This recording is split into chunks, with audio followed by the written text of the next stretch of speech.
আমাদের কিছু কিছু বিষয় আছে ইসলামের, যে বিষয়গুলো আমরা অতটা গুরুত্বের সাথে ভেবে দেখি না।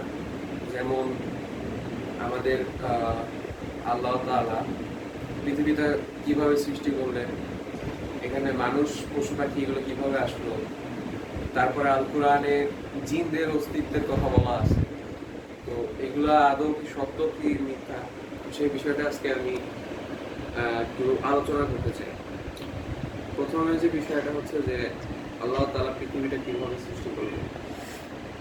আল কোরআনে আল্লাহ তাআলা বলেন যে আমি কোন শব্দটি উচ্চারণ করলে তিনি যে পদার্থ সৃষ্টি করার ইচ্ছা পোষণ করেন সেই পদার্থটাই সৃষ্টি হয়ে যায়।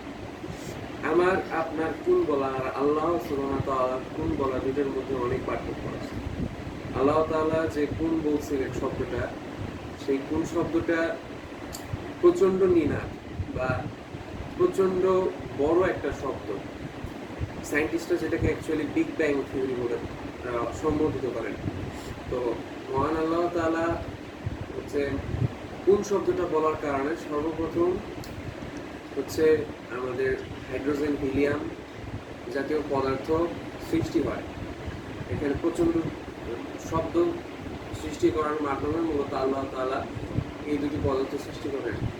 পরবর্তীতে দীর্ঘ দিনের পরিক্রমায় ধীরে ধীরে এই পুরো মহাবিশ্ব সৃষ্টি হয় এবং এই মহাবিশ্ব এমন না যে মহাবিশ্ব স্থির। বিজ্ঞানীরাও প্রমাণ করেছেন যে মহাবিশ্ব ক্রমশ বর্ধমান, ক্রমশ ছড়িয়ে পড়ছে চারদিকে, সামনের দিকে অগ্রসর হচ্ছে।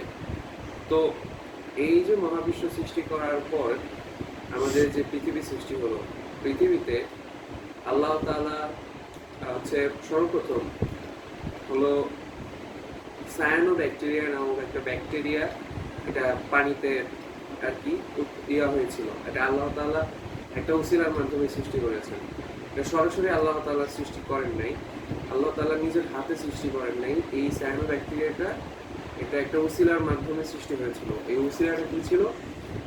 উসিলাটা ছিল হচ্ছে পৃথিবীর যে তৎকালীন যে অবস্থা, সেই অবস্থার পরিপ্রেক্ষিতেই সেখানে মূলত সায়ানোব্যাকটেরিয়ার জন্ম হয়।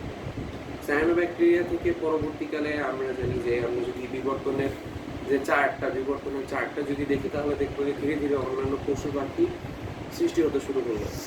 তো পশু পাখি সৃষ্টি হতে হতে এই পর্যায় পর্যন্ত আমরা যতগুলো পশু পাখি দেখেছি এই পর্যন্ত এসেছে।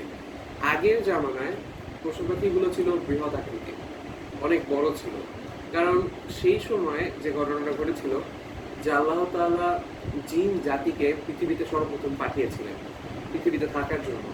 জিন জাতিকে সর্বপ্রথম পৃথিবীতে পাঠান। জিন জাতিরা তাদের আকার ছিল বিশাল। তো সেই সময়কার প্রাগৈতিহাসিক যুগের পশু পাখিগুলোও ছিল বিশাল, যেমন আমরা ডাইনোসরের কথা শুনি।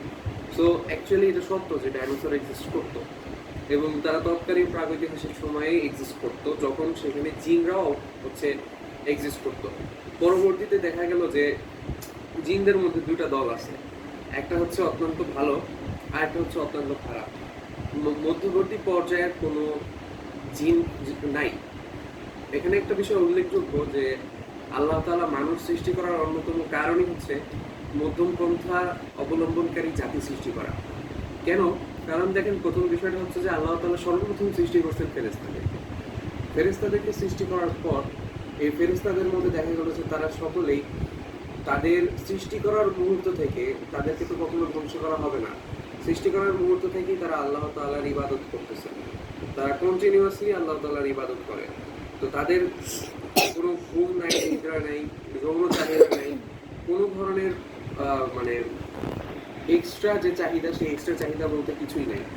তারা শুধুমাত্র আল্লাহ তাআলার গুণাবলী নিয়ে, আল্লাহ তাআলার গুণগান, আল্লাহ তাআলাকে হচ্ছে সিজদা করা, আল্লাহ তাআলার মহিমা বর্ণনাতেই ব্যস্ত।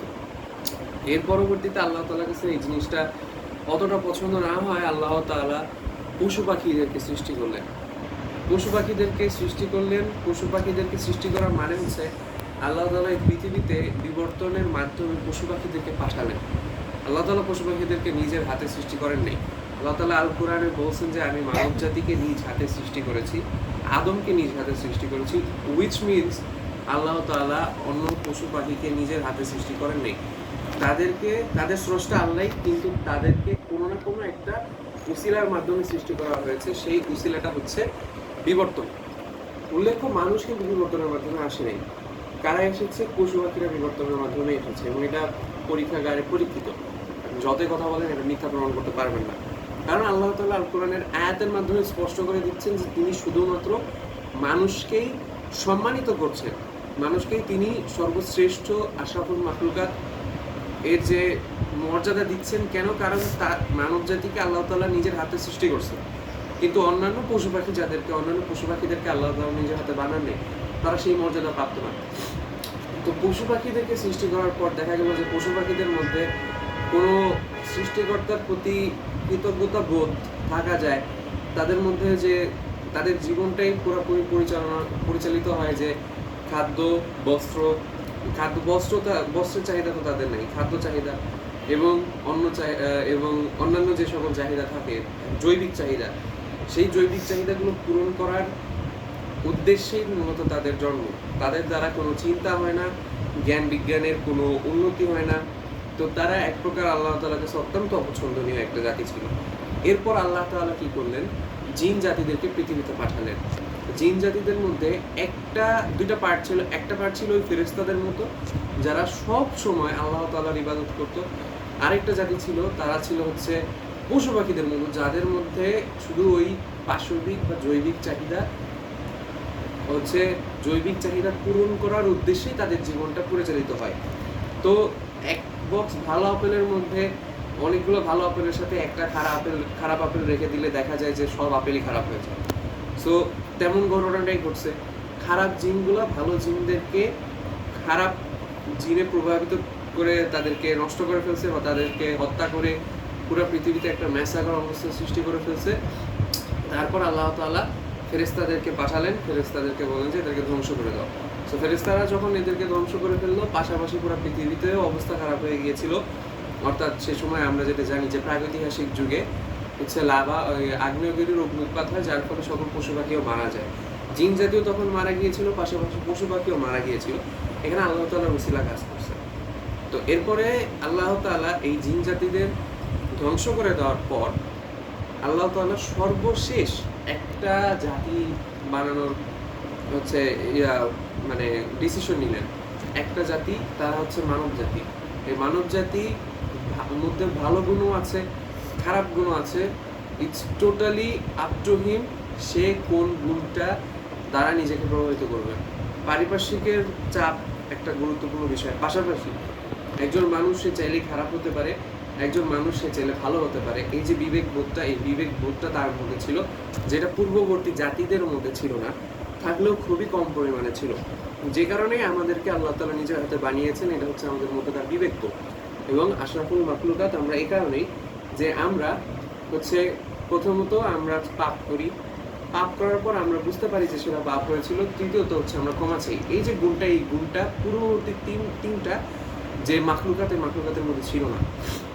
তো মানব জাতিকে সৃষ্টি করার ইতিহাসটা, পৃথিবী এই পর্যন্ত আসার ইতিহাসটা আমি আপনাদেরকে বললাম। এবার ছোট্ট একটা বিষয় অ্যাড করি, সেটা হচ্ছে যে ইসলামে নারী অধিকার সম্পর্কে কি বলে। আপনি দেখে থাকবেন যে আল্লাহ তাআলা সর্বপ্রথম আদম আলাইহিস সালামকে বানালেন। আদম আলাইহিস সালামকে বানানোর পর আদম আলাইহিস সালাম জান্নাতে ছিলেন একা থাকার পর আল্লাহ তাআলা দেখলেন যে তিনি অনেক একাকিত্বে ভুগছেন। এর জন্য তিনি আদম আলাইহিস সালামের পাঁজরের হাড় থেকে হচ্ছে তিনি হাওয়া আলাইহিস সালামকে সৃষ্টি করলেন। তো এখানে একদল হচ্ছে গোড়াপন্থী লোক, বা যাদেরকে আমি কি বলবো কাঠমোল্লা টাইপের লোক, তারা এই কথাটাই বেশি প্রচার করে যে নারীদেরকে পাঁজরের হাড় থেকে সৃষ্টি করা হয়েছে, বিধায় তারা সভাপতি পাকা। আসলে এখানে আল্লাহ তাআলা নারীদেরকে যখন সৃষ্টি করছেন, আল্লাহ তাআলার উদ্দেশ্যটা ছিল কি? উদ্দেশ্যটা ছিল হচ্ছে আদম আলাইহিস সালাম তিনি জান্নাতে কখনো একা থাকতে পারবেন না। জান্নাত আদম আলাইহিস সালাম ছাড়া অসম্পূর্ণ। জান্নাতের বিষয়ে যদি বলি, জান্নাত এটাতে এমন এমন জিনিস আছে যেটা কেউ কখনো কল্পনা করতে পারবে না। জান্নাতের টাকা পয়সা, বাড়ি গাড়ি থেকে শুরু করে মানুষ যখন যা চাইবে সব কিছু সে সামনে পাবে। কিন্তু আল্লাহ তাআলা এখানে এটাই বোঝাতে চাচ্ছেন যে একটা সৌন্দর্যের দিক থেকে সবচেয়ে সুন্দরতম জিনিস হচ্ছে নারী। সবচেয়ে সুন্দরতম জিনিস হচ্ছে নারী, অর্থাৎ জান্নাতও যদি একজন পুরুষকে দেওয়া হয় এবং সেখানে যদি নারী না থাকে, তাহলে সেই জান্নাতের বা সুন্দরতম জায়গা, জান্নাত মানে কিন্তু আপনি বলতে পারেন যে সুন্দরতম জায়গা, এটা আল্লাহ তাআলার সৃষ্টির মধ্যে সবচেয়ে সুন্দরতম স্থান। তো সেই জান্নাতটাও সেখানে একজন রানী ছাড়া সেটা পরিপূর্ণ হবে না। বিধায় আল্লাহ তাআলা হাওয়া আলাইহিস সালামকে আদম আলাইহিস সালামের পাঁজরের হাড় থেকে সৃষ্টি করছেন, অর্থাৎ তার বুকের কাছের যে পাঁজরের হাড়, আমাদের যে হৃৎপিণ্ডকে আবৃত করে রাখে, যেটা যেখানে আমাদের কল্প থাকে, যেখানে আমাদের হৃদয় থাকে, সেই হৃদয়ের পাশের হাড় থেকে আমার এই হাওয়া আলাইহিস সালামকে আল্লাহ তাআলা সৃষ্টি করছেন এই উদ্দেশ্যে, কারণ তারা হচ্ছে সবচেয়ে সুন্দরতম সৃষ্টি। সর্বশেষ আল্লাহ তাআলা যে সৃষ্টিটা করেছিলেন, সর্বশেষ আল্লাহ তাআলার যে সৃষ্টি ছিল সেই সৃষ্টিটা হচ্ছে হাওয়া আলাইহিস সালাম। সর্বপ্রথম আল্লাহ তাআলা বানাইছেন হচ্ছেন ফেরেশতা, দ্বিতীয়ত আল্লাহ তাআলা বানাইছেন হচ্ছেন পশু পাখি, তৃতীয়ত আসছে হচ্ছে জিন জাতি, তারপরে আসছে আদম আলাইহিস সালাম। আদম আলাইহিস সালামের পরে আল্লাহ তাআলার সর্বশেষ সৃষ্টি ছিল হচ্ছে হাওয়া আলাইহিস সালাম, এবং আদম ও হাওয়া আলাইহিস সালামের মাধ্যমে পরবর্তীতে মানব জাতির পথ চলার সূচনা হয়। সো এখানে আসলে মানুষ বিবর্তনের মাধ্যমে আসার কোনো সুযোগই নেই। এটা তারা যেভাবে প্রমাণ করুক না কেন, প্রমাণে অবশ্যই কোনো কোনো ঘাপলা আছে। সেই ঘাপলাটার বিষয়ে আমি পরে বলবো, বাট আমি অ্যাকচুয়ালি নারীদের অধিকার সম্পর্কে ইসলাম কি বলে সেই জিনিসটা অ্যাকচুয়ালি আপনাদেরকে বোঝালাম, যে আল্লাহ তাআলা কোন উদ্দেশ্যে নারীদেরকে সৃষ্টি করলেন, তাদেরকে কি মর্যাদা দিলেন, যে একজন পুরুষ নারী ছাড়া অসম্পূর্ণ। একজন পুরুষ তাকে যত বড় জান্নাতি দেওয়া হোক না কেন, সে যদি একজন নারীর সংস্পর্শে না থাকে, এখানে নারীদেরকে অনেকে মনে করতে পারেন যে আমি বলতে চাচ্ছি যে ভোগ করার বস্তু বা এই টাইপের কিছু না। নারীরা স্নেহময়ী, মাতাময়ী, তাদের মধ্যে সকল ধরনের গুণাবলী বিদ্যমান। তাদের কাজের মধ্যে একটা হচ্ছে আর্ট থাকে, বাসা বাড়ির যে কাজ সুন্দরভাবে বোঝাতে পারে, ড্রয়িং এর কাজ কিন্তু মেয়েরা খুব সুন্দরভাবে করতে পারে। আর্টিস্টিক যে নলেজ, সেই নলেজটা ছেলেদের তুলনায় মেয়েদের অনেক বেশি থাকে।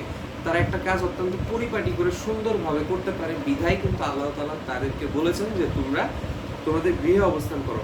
পাশাপাশি তাদেরকে যে এই মর্যাদাটা দেওয়া হয়েছে যে জান্নাতের সর্দারিনী তারা,